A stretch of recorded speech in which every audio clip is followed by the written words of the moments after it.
పూర్ణ హృదయం అంటే మొత్తం ఈ హోల్ హార్ట్ అనేది దేవుడికి మనం సబ్మిట్ చేసేయాలి. ఇంకెవ్వరు కూడా ఉండకూడదంట. లేదు ప్రభు నువ్వు ఉంటావు, నువ్వు 99% ఉంటావు, 1% మాత్రం అతను ఉంటాడు, 1% మాత్రం ఆ అమ్మాయి ఉంటుంది. అంటే అది ఎలా అయిపోయిద్దంటే, బాగా మనం ఆలోచన చేసినట్లయితే బాడీ అంతా బాగానే ఉంది, జస్ట్ కిడ్నీ ఫెయిల్ అయింది అంతే, వదిలేస్తాము దాన్ని, ఏమైపోద్ది? బాడీ మొత్తాన్ని షేక్ చేసి పడేస్తుంది, అవునా కదా? నా చేతులు బాగానే ఉన్నాయి, కళ్ళు బాగానే ఉన్నాయి, నోరు బాగానే ఉంది, ముక్కు బాగానే ఉంది, అంతా బాగానే ఉంది, ఎక్కడో లోపల ఉన్న కిడ్నీలో చిన్న స్టోన్ కదా, ఏమైంది లేని వదిలేస్తే పెయిన్ మామూలుగా ఉంటుందా?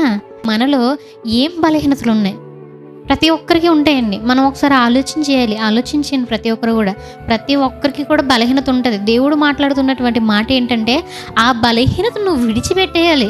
అదొక్కటే కదా అంటే కుదరదు. అదొక్కటే అంటే నీ ఆత్మీయ జీవితాన్ని నాశనం చేసేస్తుంది.